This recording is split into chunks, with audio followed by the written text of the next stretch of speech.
Hello everyone and welcome to this video. So today actually we're going to have a short video just to go over the nested if conditions.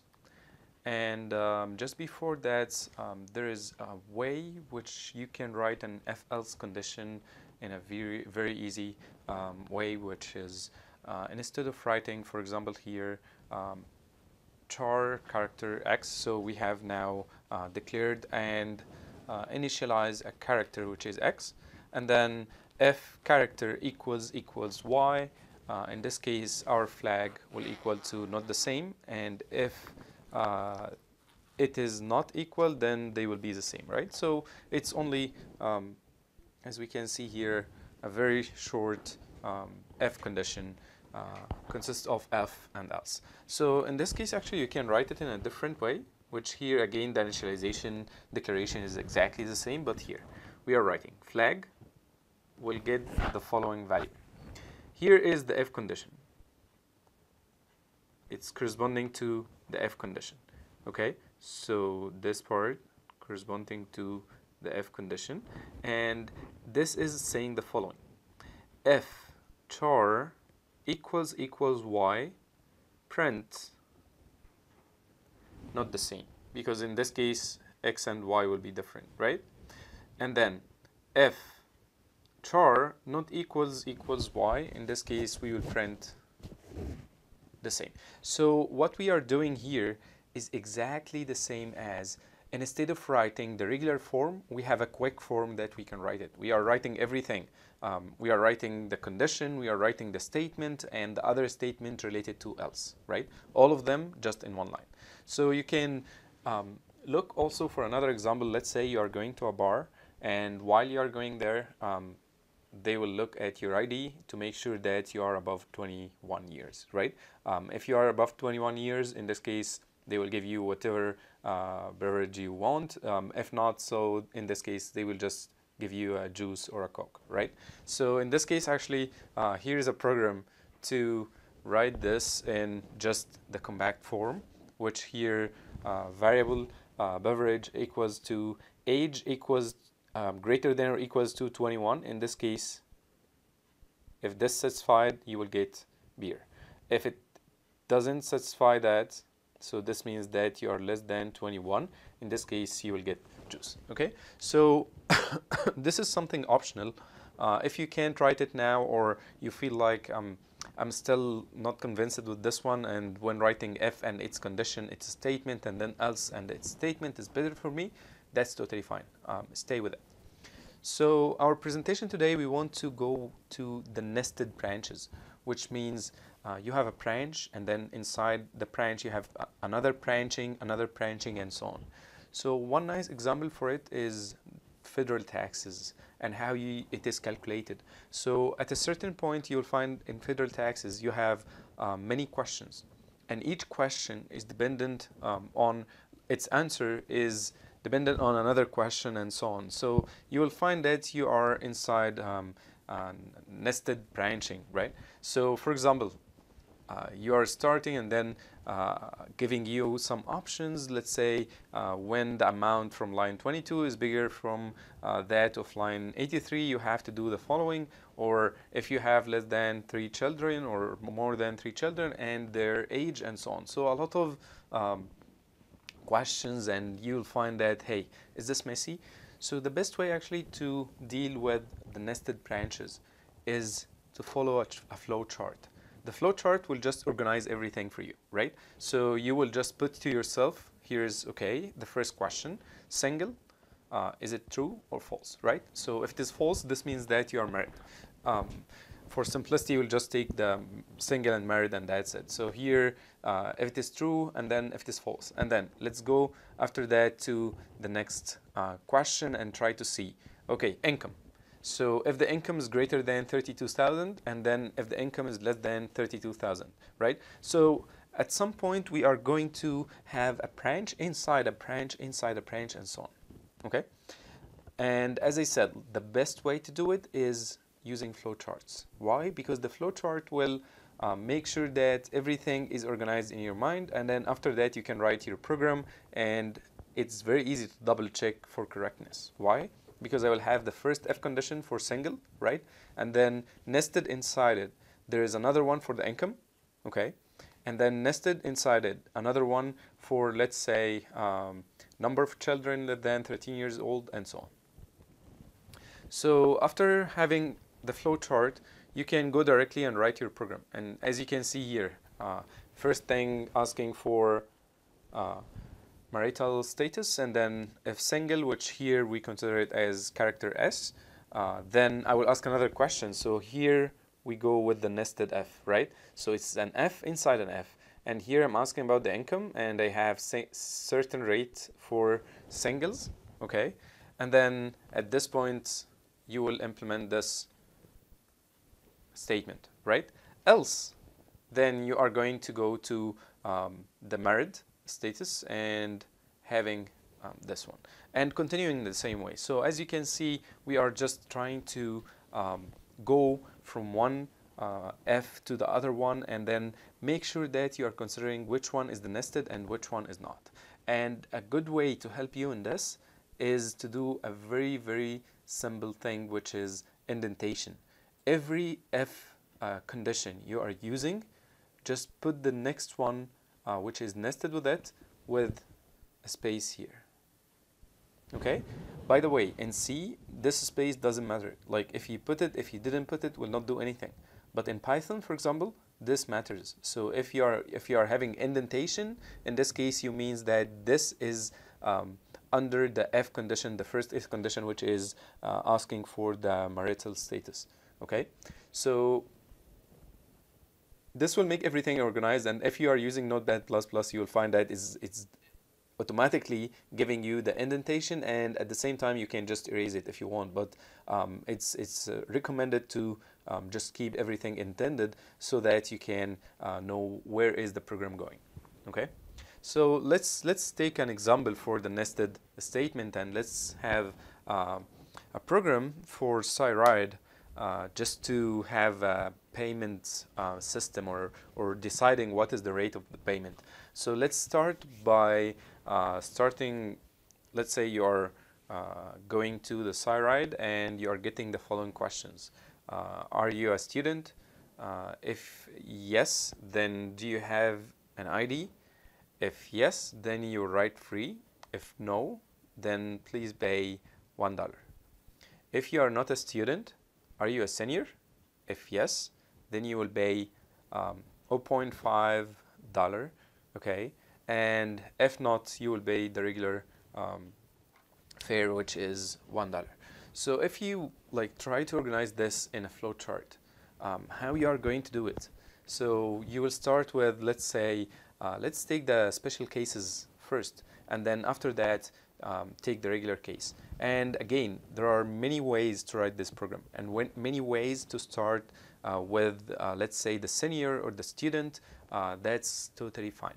So for example, I will start here by asking, let me have my flow chart here, and then I will ask about senior. Is senior, okay? And based on this, if yes, so I will tell you to pay 0.5, okay? If not, so in this case, I will try to see, are you a student or no? Is student, okay? If yes,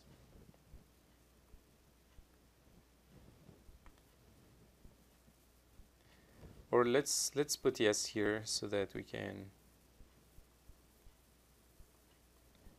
If yes, then if you are a student, I want from you, or I want to see your ID. So I will just have here is ID, right? If you are not a student, which here no, in this case you have to pay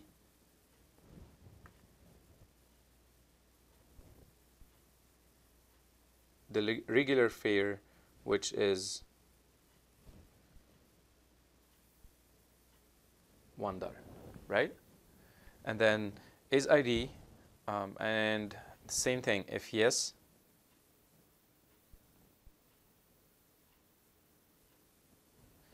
so you will write free. If no, so you're still going to pay the regular fare, and finally all of that will take you to the end of the program, right?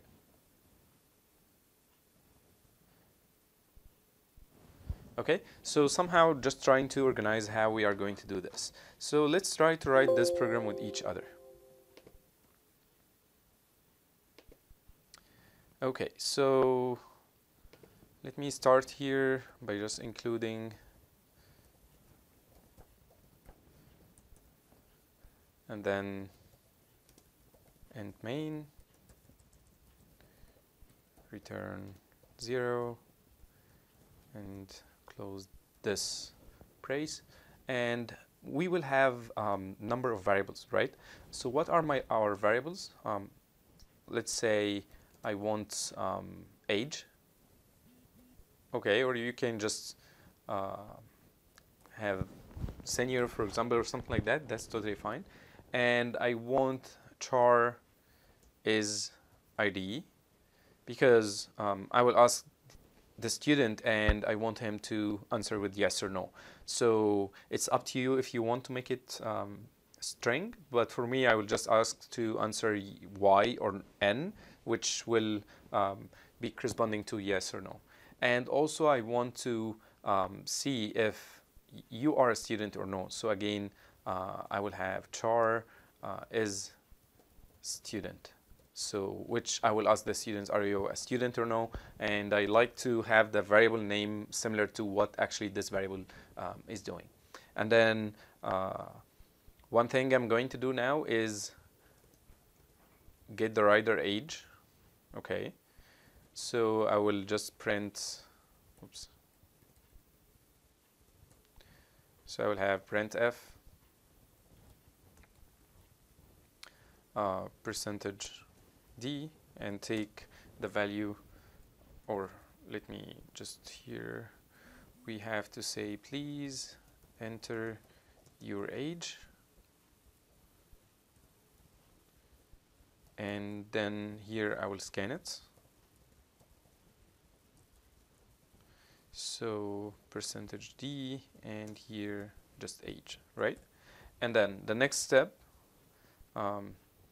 implementing the flow chart, and here I will start with if age, okay, is greater than or equal to 60.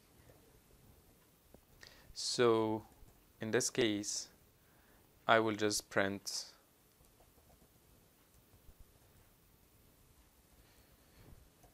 you are eligible for let's say getting the reduced fare, which is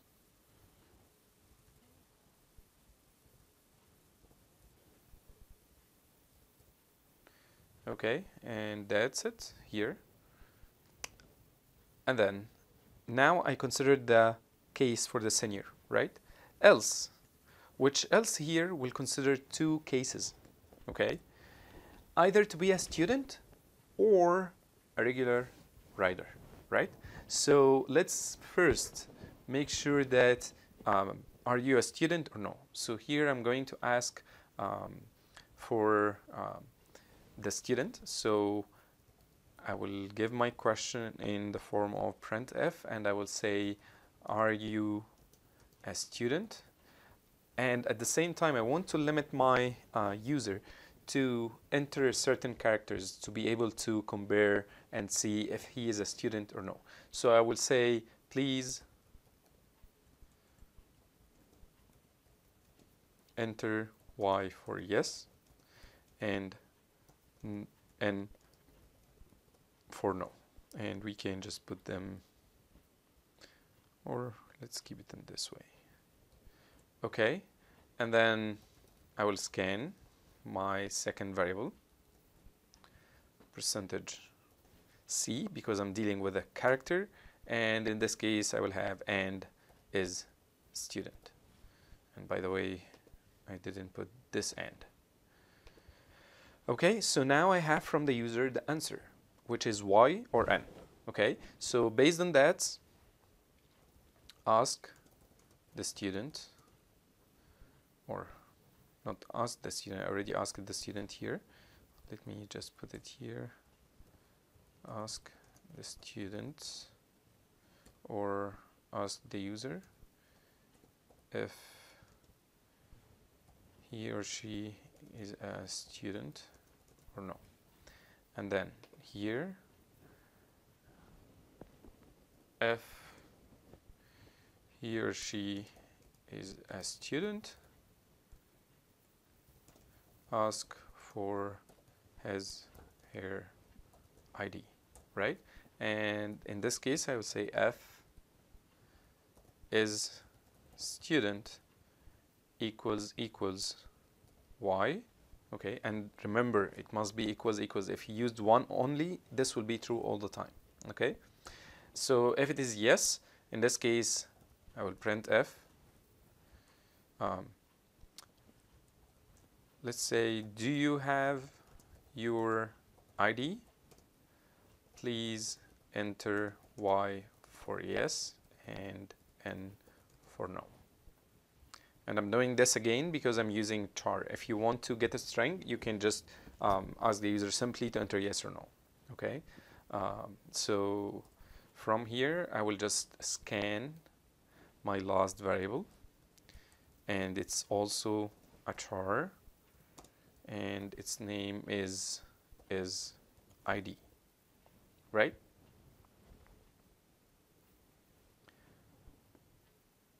Okay, so let me just add here percentage %n just for formatting, sorry, /n again for just the sake of formatting. And then going from here, the next step is trying to see if the student is having the ID, then he is getting free ride. Okay, so also there's another thing that we have to make sure from, that we are here dealing with the same if condition. So I still didn't close this one, right? Because it's all one package. If yes for ID, then ask for or try to check if the ID is there. If there, perfect, he will be free. Else, he have to pay $1, right? So in this case, I will have F is ID equals Y.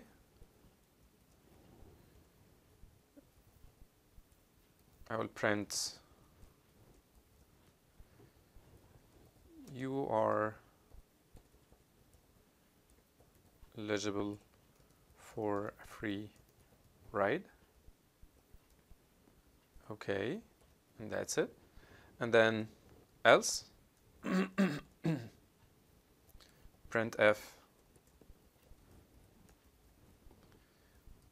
please pay the regular fare, which is S1. Okay, now if you can see here, I'm going to go outside this if condition, right? Which is for if student. So if student, and here inside this condition, the whole shaded condition, this is the answer is yes, right? What if the answer is no? If the answer is no, this will consider the regular rider, right? Let's say here, regular rider case. Excuse me. So based on the regular rider case, I will have the following. Printf, please pay the regular fare. And as you can see here, the way I'm organizing it, it can be more efficient. And this is why always when I'm giving you a program, I'm telling you that there is an efficient way, a better way to write this program. And the better way is coming from less number of lines, writing the program with less number of lines, okay, or the repetition. So actually here, as you can see, I can just put these two with each other, right? In some way, I can put both of them with each other. So from here, I'm going to say, okay, else printf, please pay the regular fare, and I will go outside this one and outside this one. And finally, I have the return 0. Let me just make it here, and closing the main function. Okay, so let's save this and go to the compiler and gcc sciride.c/o sciride. Okay, we have an error because here student is supposed to have capital letter, and this is line 22, so I will just go directly to line 22, and I have this is S capital. Save it, run again. Okay, perfect, no errors. Sciride, please enter your age. Let's try the senior age. Okay, so I will go with 70. You are eligible for getting the reduced fare 0.5, and that's it.